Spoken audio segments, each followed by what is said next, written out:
Hey everybody, PAZRT Colonel back again. Hopefully I remain in focus since all of you know I do not edit my videos. Today we're going to go outside and we're going to check out the new BioLite camp stove.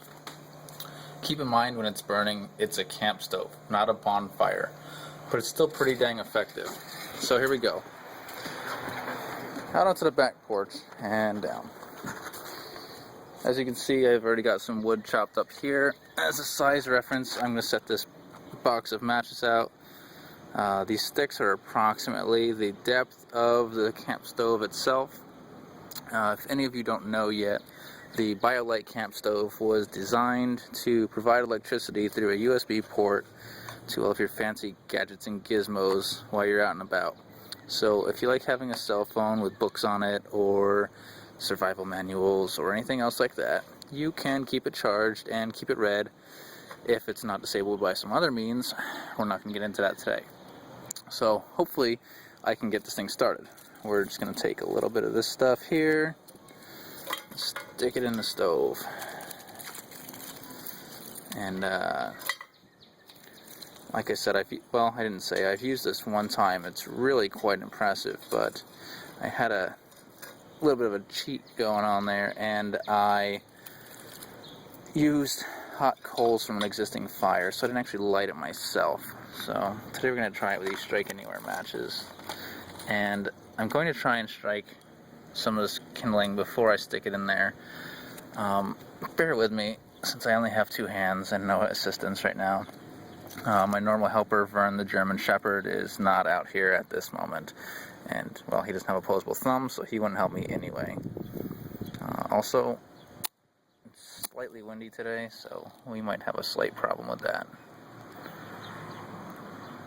Alright, we're going to get this guy going. Hopefully.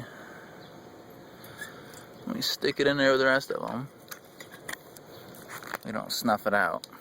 You turn the camp stove and you can hear the fans fire up. Hopefully it'll get it going and not snuff out the fire. I'll just back off. We've got some nice smoke going here, but no flames coming out the top yet.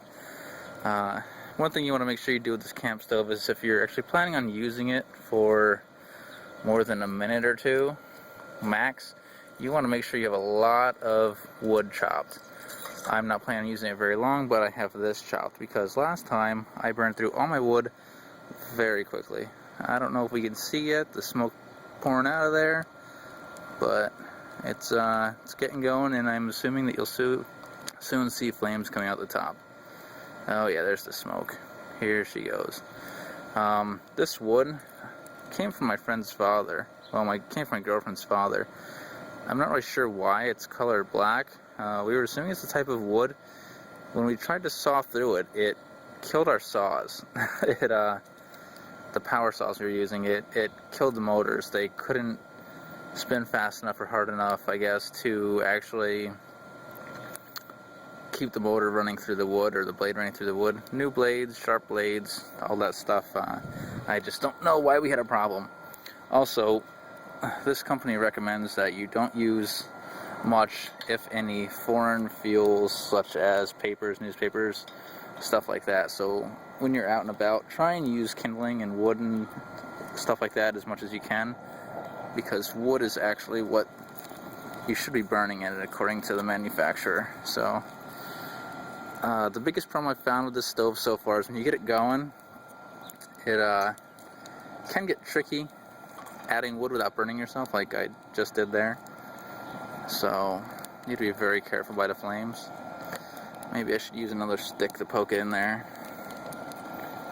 But as you can see right now, it's only been just a couple minutes now. I have 4 minutes into the video and some rambling beforehand, and we've got a nice flame pouring out the top. One thing you want to do though is make sure that this bad boy right here, your charging unit, is not having flames blown onto it by the wind. The fire can damage the charging unit and kind of render your unit obsolete. So if you have very windy conditions, I would suggest not using it. But here it is in full operation, just a couple minutes to go. And I would sit here and stoke all. Actually, you know what? I'm going to stuff this full so you can see the flames roaring out of it. As you can see, if you were to take and set a stove on top of it, you have the beveled edges that would hold up your stove top off of the flame and out of the fire, out of the wood.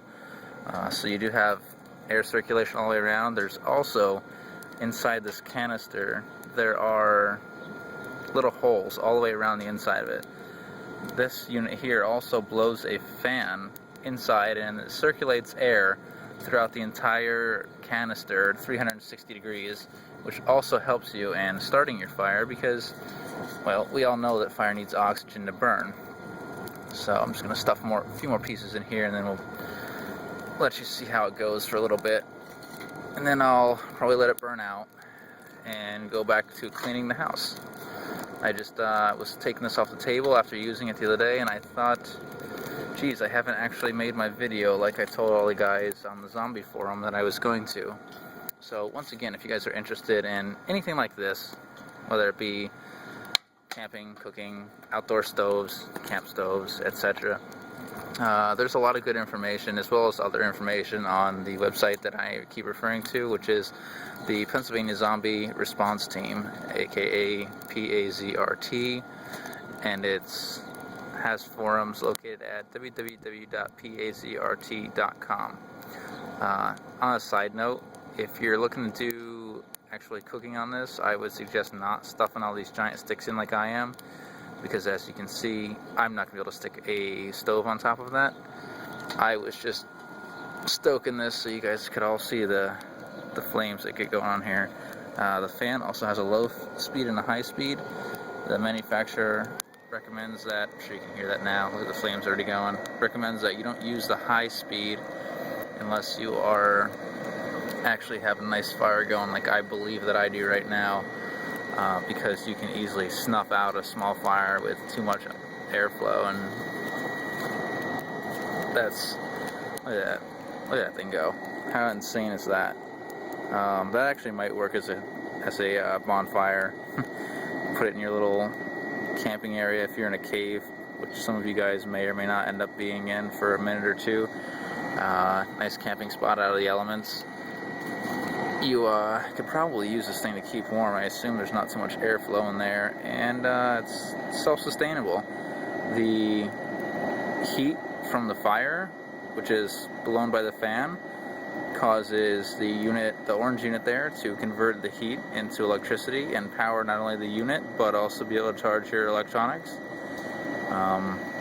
So if you have a cell phone that needs to be charged, there's, once again, a USB port right in there. You can flip that down and charge that bad boy. Your MP3 player. If you, like I have a rechargeable USB lighter, because, well, if you have the means to create energy from fire and heat, and the means to create heat by fire and energy, you kind of like have the whole circle there. So I have the whole circle. I have the means to light the fire, the means to sustain my electrical lighter, and I can pretty much just keep charging my electronics, so I can read my manuals, books, play my music off of my electronics. Some of you are going to go crazy and say, well, what if it's an EMP and you don't have an electronics? You know, well, I really haven't planned for that. Well, I've planned for it, I just haven't put anything in place right now. I recently bought this house that I'm in the backyard of right now, and haven't established the means for myself to be able to deal with that. Wow, that's hot. Be careful when it's on high. The flames fly everywhere. I haven't established the means yet, so I kind of stuck here. Look at this. It's a mess. I have yet to take that into account. However, I will eventually get myself in gear and make some things happen. I want to use all this wood, so I'm probably about done with this video, but just so you all know, I'm going to sit here and stoke the rest of this wood. Maybe I'll include some still pictures on the forums of it raging when I'm finished. So I hope you all guys like the video. You guys all like the video. I'm sure you've noticed that I haven't really been paying attention. I think I said quite a few less times than I normally do. And I hope you can actually hear me speaking over the fan on this stove because it's really going right now. Also,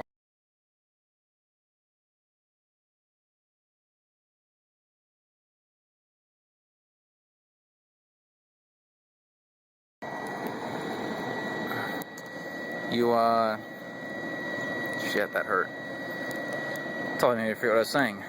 Anyway, hope you guys enjoyed the video, and it's a little bit pricey, but it's very efficient, as you can see. Very easy to work, as you can see. Even a moron like myself can do it.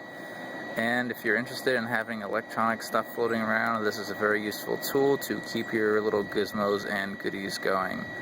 So if you have any comments, questions, concerns, gripes, or complaints, or you just want to be a smart ass and leave comments down below, feel free to. Also, feel free to stop by the website. It's, once again, www.pazrt.com. Look at that thing go.